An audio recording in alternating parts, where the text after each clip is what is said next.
Ma'am, I have a doubt. Yes. Why K shell is able to hold only 2 and the others 8? That is because the orbit around the nucleus, the first orbit around the nucleus will obviously be smaller when compared to the other orbits. Yes. That is why.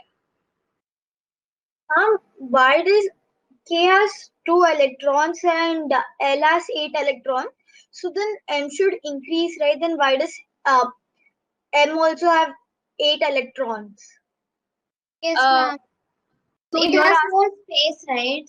L has more space. That is why it can take 8 electrons. Okay. M has even more space than L, so it can actually take 18 electrons. But what happens is these electrons have some energy associated with them. Okay. So, but what happens is when these electrons have energy associated with them, each of these shell, for example, how do I tell you this?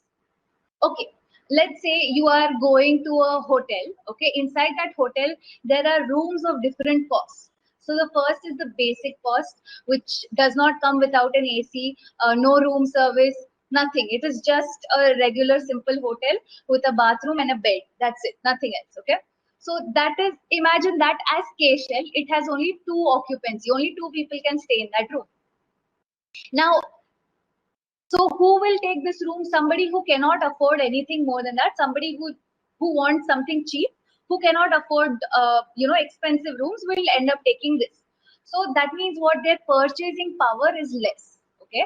Similarly, if I have another room, which is, let's say, the L shell, it is more expensive, and it has room service. It has good bathroom. It has hot water. It has AC and all of that, and that is more expensive, and it can occupy, it also has a larger space, so it can occupy 8 people. Okay, so the more expensive room will be like, it would want to, like, somebody who can afford that expensive room will take it. Okay, similarly, M shell, imagine it is like a huge suite where I have 3 bedrooms, luxury service, awesome food, all of that stuff, and and it can take 18 people, so I would say 18 max. Okay, so but what happens is, because these people have more purchasing power, and some of those people are like, you know what, we don't want to crowd around with so many people, I would like to have my own space, and then they go like, you know what, 8 people in this room, and I will buy something more expensive, because some of those people have even more purchasing power. So they go on to the next level called the N shell, which has even more space, but even in that only 8 people will stay, and then so on and so forth. Does that make like any sense to you guys, or I'll explain it one more time in a different way? Then I have a doubt. Yes.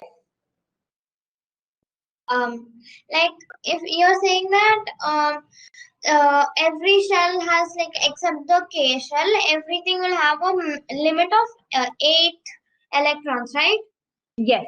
So meaning when the electrons of different shells, are they more stronger than compared to the first shell? Yes.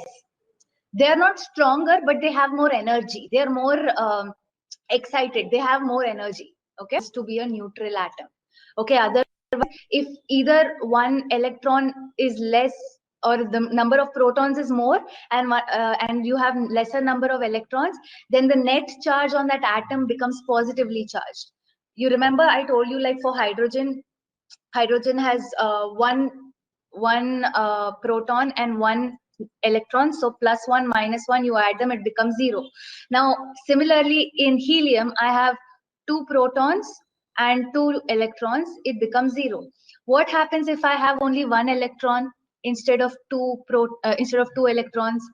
Then the net charge on this becomes +1, right? So this is no more an atom, this is called an ion. Okay, so we will study about ion later on, but right now we are just studying about the structure of atoms. So whenever you have an atom will have equal charges. So if I have a 1 proton, then I will have 1 electron. Does that make sense? The number of electrons can be more than the number of protons, right? Yes, the number of electrons can be more than the number of protons, but even in that case, that will be an ion. Okay, so we were drawing the lithium atom. All right, so let us do that.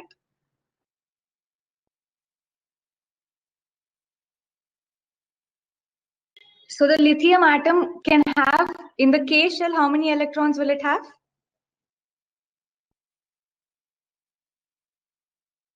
One doubt. So Yeah. if they ask what is the maximum like how much can a M shell contain, so are we supposed to write 18 or 8? 18.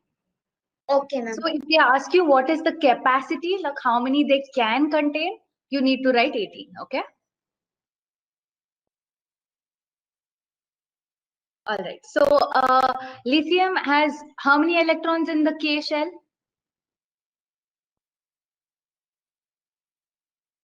Lithium atomic number is 3. It has 2 electrons in the K shell. Okay. Now what happens to the third electron? The third electron is in the L shell. Very good. So the third electron ends up going to the L shell. Okay, now similarly, let's do it for beryllium. Beryllium atomic number is 4. How many electrons in the K shell? 2 electrons. Okay, so total, yeah. So atomic number is 4, meaning there will be 4 protons and 4 electrons. Atomic number is always equal to the number of protons because the number of electrons can change in order to form ions, but the number of protons will not change. Okay, so that is why we say atomic number is equal to the number of protons. Remember, it is never equal to the number of neutrons and it is never equal to the number of electrons. It is always equal to the number of protons because the number of protons will not change. The number of electrons can be changed and the number of neutrons will be different. Okay, and those are called isotopes. We'll not go there yet. We are just talking about plain regular atoms. So the atomic number is always equal to the number of protons. Just remember that. Okay.